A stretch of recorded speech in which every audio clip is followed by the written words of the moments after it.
Parliament വർഷകാല സമ്മേളനത്തിലേക്ക് കടക്കുമ്പോൾ കേന്ദ്ര ഭരണകക്ഷിയായ ബി.ജെ.പിയെ കാത്തിരിക്കുന്നത് കനത്ത ചോദ്യശരങ്ങൾ നേരിടേണ്ടി വരും എന്നതാണ്. രാജ്യം കണ്ട ഏറ്റവും വലിയ വിദ്യാഭ്യാസ അഴിമതി നീറ്റ് ചോർച്ചാ പരീക്ഷ പ്രധാനമായും ചർച്ചയാകും. രാജ്യത്തെ ലക്ഷക്കണക്കിന് വരുന്ന മെഡിക്കൽ വിദ്യാർത്ഥികളുടെ ഭാവി തുലാസിലാക്കിയ നീറ്റ് പരീക്ഷാ ചോർച്ച തന്നെയാണ് സർക്കാരിനെ ഏറ്റവും കൂടുതൽ വേട്ടയാടുന്നത്. കോടിക്കണക്കിന് രൂപയുടെ ഇടപാടാണ് ഈ പരീക്ഷാ മാഫിയയ്ക്ക് പിന്നിൽ നടന്നു എന്ന തെളിവുകൾ പുറത്തു വന്നു കഴിഞ്ഞു. വാട്സപ്പിലൂടെയും ടെലഗ്രാമിലൂടെയും ലക്ഷങ്ങൾ വാങ്ങി ചോദ്യപേപ്പർ മുൻകൂട്ടി വിറ്റയച്ച സംഘങ്ങൾക്ക് പിന്നിൽ ഭരണകക്ഷിയിലെ ഉന്നതർക്ക് പങ്കുണ്ടെന്നാണ് പ്രധാന ആരോപണം. നമ്മുടെ രാജ്യത്ത് നഗരങ്ങളിലെ ഇടത്തരക്കാരായ എല്ലാവരും നീറ്റ് പരീക്ഷ എഴുതുന്നവരാണ്. അതിൽ ഭൂരിഭാഗം ആളുകളും ബി.ജെ.പിയെ പിന്തുണക്കുന്നവരുമാണ്. 25 ലക്ഷത്തോളം പേരാണ് ഇത്തവണ നീറ്റ് പരീക്ഷ എഴുതിയത്.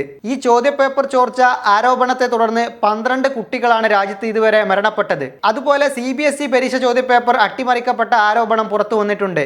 മറ്റൊന്ന് UGC നെറ്റ് പരീക്ഷയിലും വലിയ വിവാദം നേരിട്ടുണ്ട് എന്നുള്ളതും ശ്രദ്ധേയമായ കാര്യമാണ്. ഇത് കേന്ദ്രത്തിനെതിരെ ശക്തമായ പ്രതിരോധം തീർക്കാൻ പ്രതിപക്ഷം തയ്യാറാകും എന്നുള്ള കാര്യത്തിൽ സംശയമില്ല.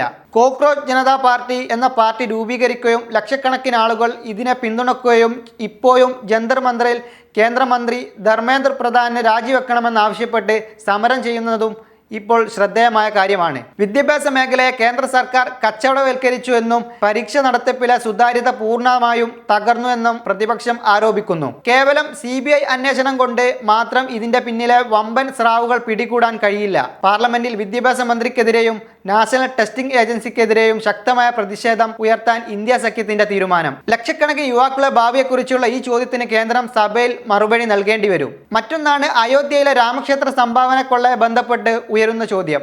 രാമന്റെ പണം കട്ടെടുത്തു എന്ന ആരോപണത്തെ തുടർന്ന് ട്രസ്റ്റ് കമ്മിറ്റി ചമ്പന്ത് റായിയെ അന്വേഷണത്തിന് വിധേയമാക്കണമെന്നും മോഷണം നടത്തിയവരെ പിടികൂടണമെന്നാണ് ഉന്നയിക്കുന്നത്. ഇത് രാജ്യത്തുടനീളം ഹിന്ദു വിശ്വാസികളെ തന്നെ ആശങ്കയിലാക്കിയിരിക്കുകയാണ്. ഇതേ തുടർന്ന് നാളിതുവരെ നരേന്ദ്രമോദി ഒരക്ഷരം പോലും മിണ്ടിയിട്ടില്ല. ഇതുവരെ CBIയോ മറ്റ് അന്വേഷണ സംഘമോ ആരും എത്തിയിട്ടില്ല.